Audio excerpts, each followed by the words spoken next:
नमस्कार बच्चों, जैसा कि आपको विदित है हम टॉपिक लेके चल रहे हैं पावर शेयरिंग। जैसा कि आपको पता है लास्ट वीडियो के अंदर हमने आपको बेल्जियम से संबंधित जो उनकी पहले प्रीवियस जो उनकी समस्याएं थी और उसके बाद में उन्होंने उसके समाधान के लिए जो भी उन्होंने रास्ते अपनाए जिसको बेल्जियम मॉडल के नाम से जाना जाता है वो सारा सब कुछ क्लियर हम कर चुके हैं। इसी कड़ी में अब इस चैप्टर में जो अगला टॉपिक है वो है पावर शेयरिंग और वो है आपके बुक में आपको दे रखा है श्रीलंका के बारे में। तो यहाँ ये आपका श्रीलंका है।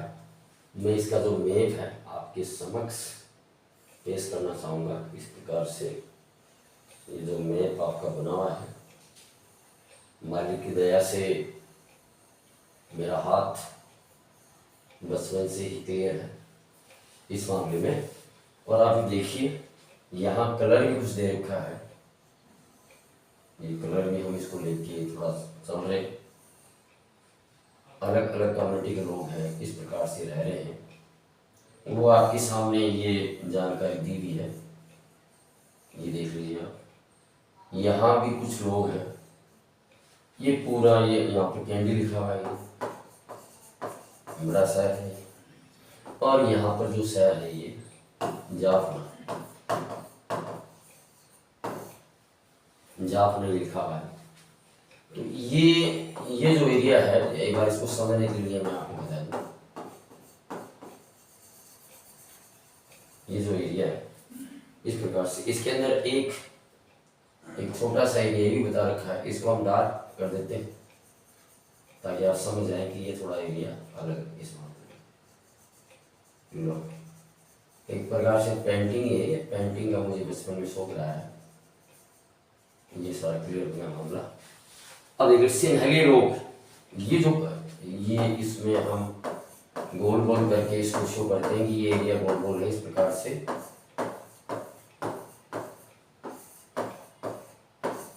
किसी भी फोटो को, फिगर को जितना साफ स्पष्ट आप बनाओगे उतना ही वो अच्छा आपका जाएगा। तो ये हो गया सिंहलीज, ये लोग यहाँ रहते हैं।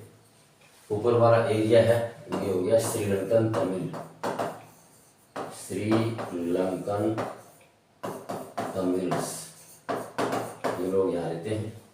इसके अलावा जो डाटा ये दे रखा है ये बिल्कुल डार्क में है।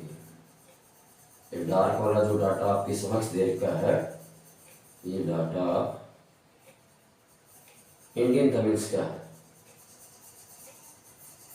मैंने कोशिश की कि आप इस चीज को समझ आए जो भी है।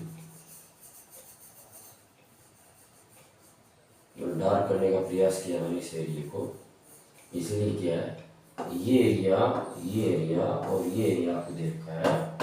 तो ये एरिया हो गया इंडियन तमिल, ये हो गया देखिए इंडियन तमिल्स। अब हुआ क्या इनके बीच में, जिस प्रकार से जो कंडीशन इनके सामने आई यहाँ पर, तो ये जो सिंहली लोग हैं इनकी मेजोरिटी है इनकी। आप इसको समझने पहले आप समझ पड़ेगा, ये मेजोरिटी में है। और सॉरी ये तमिल लोग हैं, ये माइनॉरिटी में। ये लोग अपना दबदबा इन पर शो करना था, दबदबा। अब दबदबा बनाने के चक्कर में इन्होंने वो सारे हथकंडे अपनाए जो इनको लगा उचित लगा। और फिर जब इनको लगा कि अब हमारे बस की बात नहीं है, अब हमें हर जगह क्रोस ना कर दिया गया है, तो इन्होंने हथियार उठा लिए। और जब इन्होंने हथियार उठा लिए तो ये जो एरिया है, ये वाला जो एरिया है, ये इस एरिया को अपने कंट्रोल में कर लिया, इस एरिया को अपने कंट्रोल में कर लिया। और वो क्या मामला हुआ जो भी है, जिस प्रकार से 1980 के दशक में इनमें फाइटिंग शुरू हो गई, वाद विवाद बढ़ गया और लास्ट में 2009 में इनमें सुख शांति आई।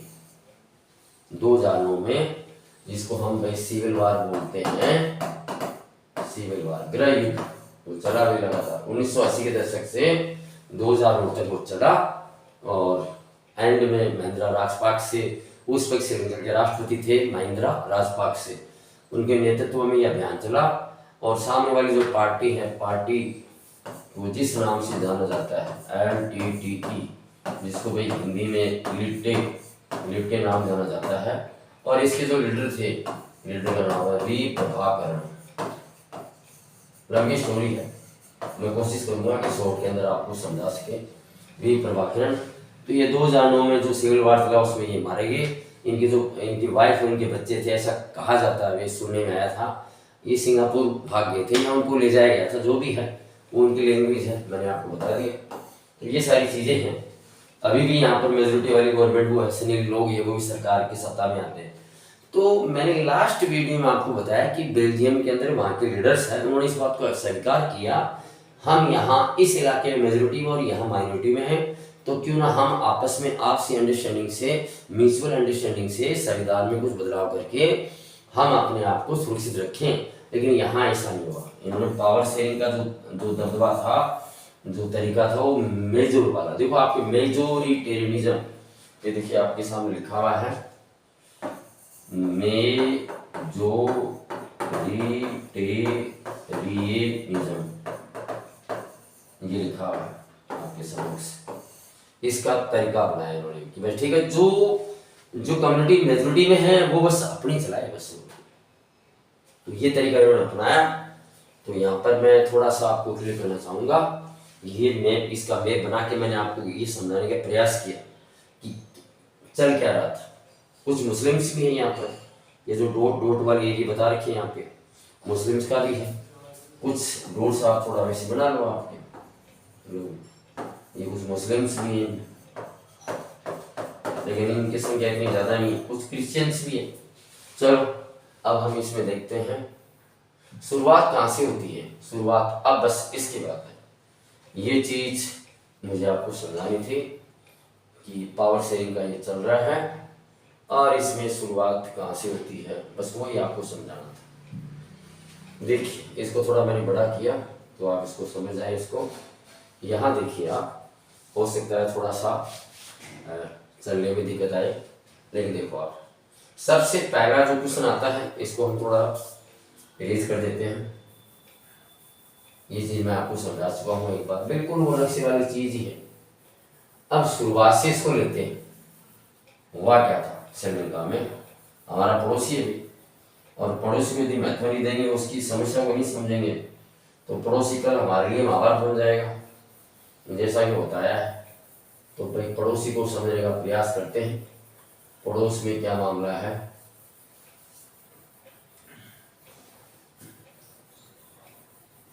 नहीं समझेंगे तो भाई फिर ये हमारे लिए बड़ी महाभारत बन जाएगा, चाहे देश का मंत्रिमंडल हो, चाहे हम हो, चाहे कोई भी हो। देखिए आप, तो सबसे पहले आपको ये एक वर्ड आपके सामने है, थोड़ा सा आपको बताने का प्रयास। एथनिक वाला है, और ये आप ये दे रखा है एथनिक। ये शब्द मैंने पहले भी आपको बताया था, संजातीय वर्ग, जिनका परिवेश, जिनकी संस्कृति, जिनका रहना खाना, जिनका लैंग्वेज सब एक जैसी है, उसको हम थोड़ा क्लियर करते हैं। देखिए अब आपके समझ सही, यहाँ मैं आपको थोड़ा सा मामला क्लियर करना चाहूँगा श्रीलंका का। ये श्रीलंका है, ये एक आइलैंड नेशन है। अभी मैंने आपके सामने नक्शा बना के बताया था आपको, वो एक आइलैंड नेशन है, और यहाँ हमारे तमिलनाडु से कुछ ही दूरी पर ये स्थित है। यहाँ लगभग 2 करोड़ पीपल लोग रहते हैं, 2 करोड़ 2 करोड़ कम से कम। एक बार आप इसको भूल जाइए, आप एक बार इसको आप भूल जाइए। ये 2 करोड़, मैं नीचे लिख रहा हूँ, 2 करोड़ पीपल लोग यहाँ पर रहते हैं, और ये लगभग जो उसकी सेम साइज है वो हरियाणा जैसी है, और ये साउथ एशिया रीजन में फैला हुआ है। इसकी पॉपुलेशन में अलग अलग प्रकार के लोग रहते हैं, एथनिक लोग रहते हैं। एथनिक की परिभाषा मैं आपको पहले समझा चुका हूँ, जो हजारों वर्षों से वहीं रह रहे हैं। मेन चीज आपकी ये है सिंहली स्पीकर्स, कितने लोग हैं देखो 74%। तो ये यहाँ पर आप देखिए एस फॉर सिंहली, तो ये 74% है। वहाँ भी हम बताएंगे एक बार। तमिल स्पीकर्स है, ये 18% है, और इसके अलावा जो बाकी लोग हैं वो भी अलग ग्रुप में बटे हुए हैं, श्रीलंकन तमिल है, इंडियन तमिल है। तो यहाँ पर कुछ चीज़ें मैं क्लियर करना चाहूँगा आपको, हो सकता है ये आराम से मान जाए मशीन में। तो ये आपका हो गया सिन्हला पीपल, इसको आप थोड़ा समझने का प्रयास करें। ये 74% सिन्हली भाषा बोलने वाले लोग हैं, वो 74% है। उसके बाद में हमारे समक्ष आता है तमिल स्पीकर्स या तमिल भाषा बोलने वाले, तमिल भाषा बोलने वाले हैं, तो ये 18% है। 18% ये लोग हैं। अब इसमें थोड़ा सा और डाटा दे रखा है, मैं इसको रब करके जानकारी कुछ आपको आगे के लिए बताना चाहूँगा। अब आप देखिए, इसको ऊपर ले जाते हैं, ये देखिए आपके समक्ष कुछ जानकारी आपको दे रखी है। तमिल स्पीकर्स 18%। अब यहाँ पे ये दे रखा है, वहाँ से हमने लेने का प्रयास किया इसको, ये जानकारी में आपको बता रखा है। श्रीलंकन तमिल, ये लास्ट वाला पेज था, ये मुझे देखना जरूरी था। आप देखिए इसको, श्रीलंकन तमिल साइड,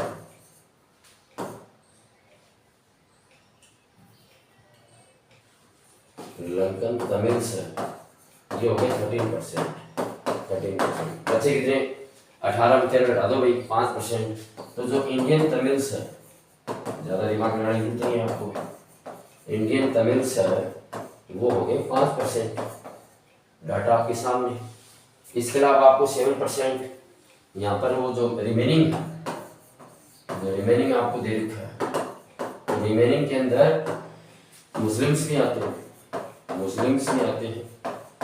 क्रिश्चियंस भी आते हैं, ये सब इसमें रिमेनिंग्स है।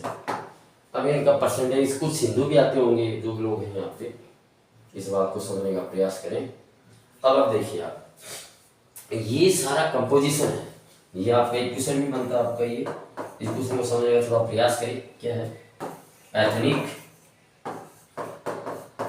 एथनिक कंपोजिशन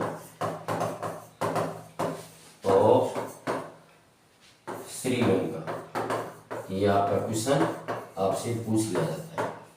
तो ये क्वेश्चन एक दो बार आ चुका है, और मैंने आपको एथनिक कंपोजिशन है। इस एथनिक कंपोजिशन में आपको सिन्हली पीपल कितने 74%, तमिल भाषा बोलने वाले लोग हैं 18%, 18% है। इसमें श्रीलंकन तमिल है वो 13% है, इंडियन तमिल है वो 5% है। रिमेनिंग जो बच गए, वो जो मुस्लिम क्रिश्चियन जो भी है, वो आप डाटा आपकी बुक में नहीं है, अबाउट आपकी 7% दे रखा है। ये बुक की भाषा बोल रहा हूँ, 7% इसको दे रखा है। कितना जो बच गए, 1-2% यदि बचे होंगे, तो कुछ हिंदू लोग हैं, कुछ बाहर के और भी लोग हैं। तो ये सारा आपको मैंने बताने का मैंने आपको प्रयास किया। इस प्रकार से ये सारी चीजें हैं। अब थोड़ा इसमें आगे बढ़ते हैं, आगे बढ़ना जरूरी है। हुआ क्या? देश आजाद हुआ, श्रीलंका आजाद हुआ। तो ये मैं रिपीट कर दिया, मैंने को ज्यादा आपको लेने की जरूरत नहीं है इसको। ये क्वेश्चन एथनिक कंपोजिशन वाला क्वेश्चन आपके बनता है, और इसकी जानकारी मैं आपको अलग अलग आपको दे चुका हूँ। अब प्रॉब्लम कहाँ शुरू होती है? प्रॉब्लम कहीं कहीं तो शुरू होती है भाई, और प्रॉब्लम शुरू हो रही है तो उसका भी निपटान भी उसका। चलो उसको आगे देखते हैं।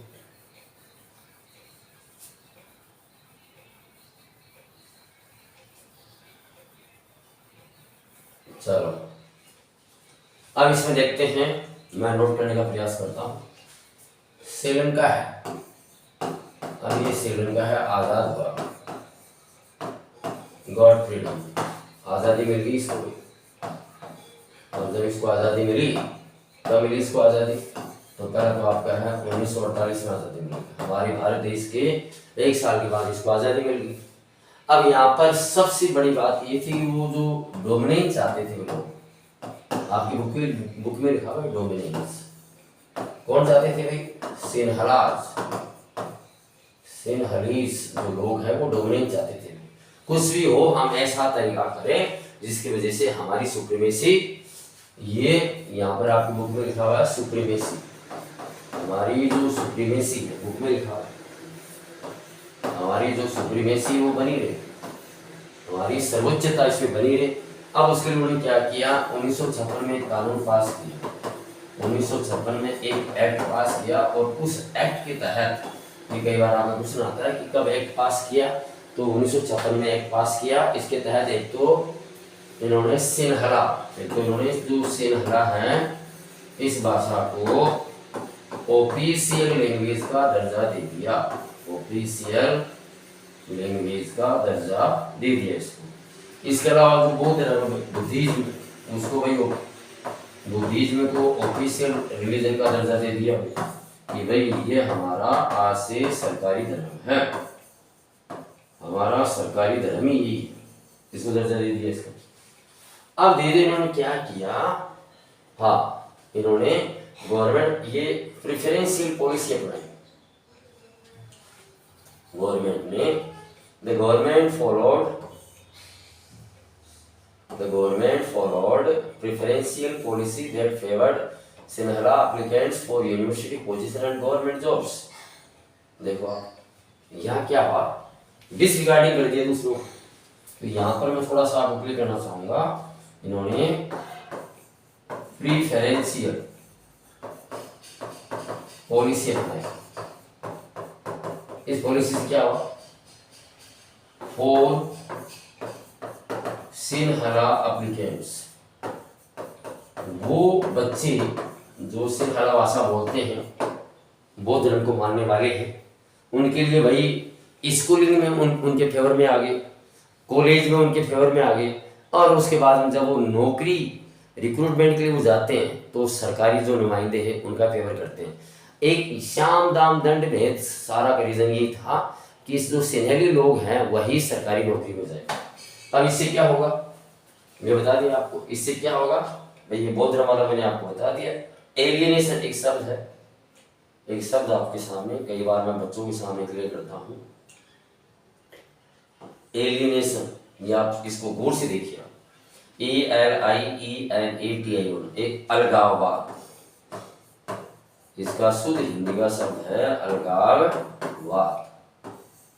इन लोगों के मन में ये भावना आ गई इसकी, अब हमें तो अलग हमारी व्यवस्था करनी है, हमें तो अलग ही हमारी व्यवस्था करनी है, क्योंकि ये अब इतने लेवल तक ये लोग आ गए हैं कि हमें कहीं भी हमें अपने सिस्टम में एंट्री देंगे नहीं, ये हमें हमारे अपने सिस्टम में एंट्री नहीं देंगे।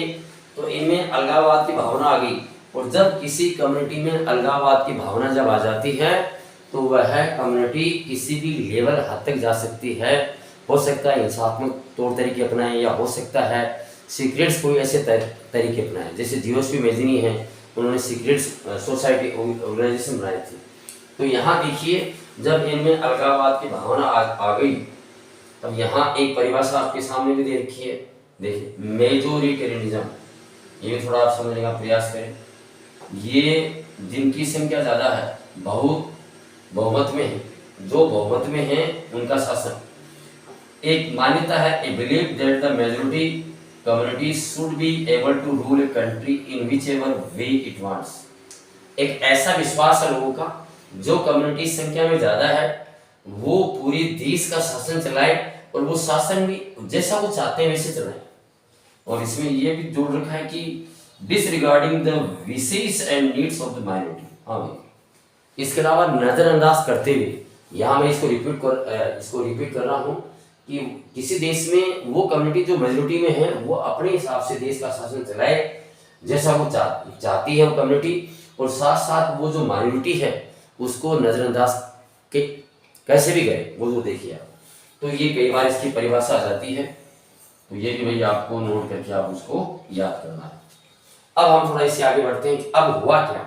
ये सारा सिनारियो मैं आपको बता चुका हूँ, अब इसमें आगे हुआ क्या वो देखिए आप। एक एक मैटर हम सामने लेके चल रहे हैं, अब इसमें हम आगे बढ़ते हैं। ये हुआ, जो हुआ वो आपके सामने है, देखो आप। अब इनमें आपस में डिस्प्यूट होना शुरू हो गया। पहले मैंने आपको बताया था भाई बेल्जियम के अंदर भी 1950 और 60 के दशक में ही वो दिक्कत आई कि भाई लोग समझने लगे भाई यार ये तो भाई बस हमसे तो बहुत ऊपर चले गए, ये तो शिक्षा की वजह से, हेल्थ की वजह से, मॉडर्निटी की वजह से ये जो फ्रेंच स्पीकिंग लोग हैं बहुत आगे जा रहे हैं, तो डच स्पीकिंग लोग हैं उनके मन में भावना आई कि यार ये तो मामला गड़बड़ है, हम इनको कैसे करें। वो तो भला हो, वहाँ के जो लीडर्स थे बहुत अच्छे थे लीडर्स। अब आप देखिए, अब यहाँ पर वो जानकारी मैंने आपको बताई, मैंने कहा था ना कि मैं आपको बहुत गहराई से जानकारी दूंगा। तो देखिए आप, ये जानकारी आपको 1980 के दशक में, पहले मैं अंडरलाइन कर दूं, फिर इसको विस्तार से मैं गहराई से और भी जानकारी देने का प्रयास करूंगा। 1980 के दशक में इन्होंने एक अलग से इलम बनाने का प्रयास शुरू कर दिया। क्या हुआ, कैसे हुआ, थोड़ा बता दूं आपको। यहाँ देखिए 1980 का दशक, हम 1984 में इंदिरा गांधी मर चुकी है, इंदिरा गांधी है वो मर चुकी है। और उसके बाद में इंदिरा गांधी के बाद में उनके जो सुपुत्र है राजीव गांधी, राजीव गांधी जी पीएम बनते हैं। जैसा कि मुझे जानकारी है राजीव गांधी जी पीएम बनते हैं। तो ऐसा कहते हैं कि भाई यहाँ के जो तमिल्स लोग हैं, जो तमिल्स लोग हैं उनमें भाई साउथ इंडिया में तो वी प्रभाकरण के नाम से जो जानकारी मेरे सामने या मुझे है, मैं ये तथ्यात्मक मैं ज़्यादा बात नहीं करना चाहूँगा। मुझे जो जानकारी है वी प्रभाकरण, ये कोई साउथ इंडिया के कोई तमिल थे, इनको भाई ऐसा कुछ कांग्रेस गवर्नमेंट की तरफ से कुछ सहारा मिला उनको भाई कि आप उधर श्रीलंका वाले इलाके में जाइए और ये जो तमिल लोग हैं इनको सपोर्ट कीजिए, इनको थोड़ा मोटिवेट करें साथ में। अब भाई वो उनको भेजा गया वहाँ जाके उन्होंने एक ग्रुप बनाया LTTE। अब इसका नाम है लिबरेशन, जो मुझे जानकारी बता रहा हूँ, लिबरेशन ऑफ तमिल टाइगर इलम वाला आपको EELEM, ये इलम बोलते हैं राज्य को, ये राज्य को इलम बोलते हैं। अब इसका LTTE ऐसे इसका नाम, इसको LTTE, और बाद में लोग इसको लिट्टी भी बोलने लगे इसका। ऐसा कहते हैं भाई, जो हमने हमारे लेवल पे पढ़ा है, आगे जाके ये जो याराना था ये बंद हो गया, इसलिए अब इसको मिटा दूं मैं। आगे जाके ये जो याराना था ये बंद हो गया, और जब याराना बंद होगा तो मामला बिगड़ा, और मामला बिगड़ा तो भाई हमारे यहाँ कांग्रेस की सरकार थी, तो एक शांति सेना है, शांति सेना को भेज दिया गया यूएनओ के माध्यम से, या हमारे भारत से एक शांति सेना यहाँ पर श्रीलंका में गई। अब इसी वी प्रभाकरण जी नाराज हो गए, तो भाई वो राजीव गांधी के खिलाफ हो गए, कैसे भी करके इस बंदे को निपटाएं, सीधी सी बात ये। अब भाई उन्होंने इस जो नक्शा मैंने आपको बताया था, जो श्रीलंका वाला जो आपने इस प्रकार से देखा था, ये जो नक्शा था इस प्रकार से, ये जो पूरा एरिया है ये जाफना वाला, इस एरिया पर इनका कंट्रोल अभी, और इस एरिया पर इनका कंट्रोल है। तो ये यहाँ से भाई कहते हैं जाफना के अंदर इन्होंने कुछ 1-2 हेलीकॉप्टर, कोई हवाई जहाज ऐसे भी कुछ प्राप्त कर लिए थे। इतना अपना लंबा चौड़ा सिस्टम बना लिया था वी प्रभाकरण ने। राजीव गांधी ने वहाँ पर शांति सेना भेजी, तो ऐसा भी कहा जाता है एक बार कि वो राजीव गांधी श्रीलंका के में खुद किसी दौरे पर गए हुए थे, तो वहाँ हवाई अड्डे पर उनको वो सलूट वाला सिस्टम था, वहाँ पर उनके पीछे एक श्रीलंकन कमांडो ने एक बंदूक की पीछे वाले हिस्से से उनको मारने का प्रयास किया। ये तो भारतीय कमांडो तेज तर्रार थे, जिसकी वजह से राजीव गांधी पर वो हमला सिर पर होने से बच गया था, ऐसा भी कहते हैं। उसके आगे बहुत कुछ चला। तो ये जो मामला है ये बाद में कहते हैं कि 2009 तक चला। कैसे क्या इसको समझो पहले आप हिसाब से। तो इसके अंदर मैंने आपको ये बताया कि ये यहाँ पर श्रीलंका में एक नए राष्ट्रपति बने, महेंद्र, जो मुझे जानकारी है राजपाक्से, ये नए राष्ट्रपति बने। इन्होंने बस ये ठान लिया कि चाहे कुछ भी हो जाए, हमारी जो समस्या है, ये समस्याओं को हम ही दूर करेंगे। इन्होंने भी अभियान चला दिया। दुनिया के अंदर बहुत सारे देश है, बड़े देश में कुछ ने विरोध किया, कुछ ने उनका सहयोग किया, लेकिन इन्होंने राष्ट्र में अभियान ऐसा चलाया कि 2009 के अंदर ये बीच वाला जो ये समय था, इस सारे समय को एक प्रकार से सिविल वार कह दो या कोल्ड वार कह दो, सिविल वार, इसको सिविल वार की संज्ञा दी गई, इसको गृह युद्ध एक प्रकार से, इसको गृह युद्ध की संज्ञा दी गई इसको। गृह शुरू हो गया। महेंद्र राजपाक्से ये वी प्रभाकरण के पीछे पड़ गया, और लास्ट में अंत में 2 जानू आते आते ये वो कहते हैं कि वो ऐसा खबर आई है, पुष्ट सूत्रों से खबर आई कि उसको मार दिया गया है। इनका जो बच्चा है और इनकी वाइफ वो सिंगापुर चले गए हैं। अब हुआ क्या रेल में क्या नहीं हुआ वो तो भाई आप देखने वाले जाने। तो ये आपके कई बार क्वेश्चन आ जाता है कि इट एंडेड इन 2009 और वो मैंने पहले आपके सामने कर दिया है। तो इस प्रकार से यहाँ श्रीलंका में ये सिस्टम लगातार चला और ये जो कोल्ड वार है ये गृह युद्ध है, ये सारा सब शांत हो गया। तो मैंने आपको इसके माध्यम से बताने का प्रयास किया। एक बार में इसको मिटा दें हम और आगे देखें। श्रीलंका वाला टॉपिक है, ये मैंने आपके समक्ष पूरा इस प्रकार से कर दिया है। सिविल वार की परिभाषा है, ये परिभाषा आप देखिए। गृह युद्ध क्या है ये जानकारी आपको दे रखी है। A violent conflict between opposing groups within a country that becomes so intense that it appears like a war. किसी देश के अंदर आपसी एक टकराव होती है बड़े बड़े समूह के अंदर, और वो टकराव इतना भयंकर हो जाता है कि दूसरे देश के लोगों को लगता है कि ये तो भाई लड़ाई चल रही है, वार चल रहा है। तो उसे ही गृह युद्ध बोला गया।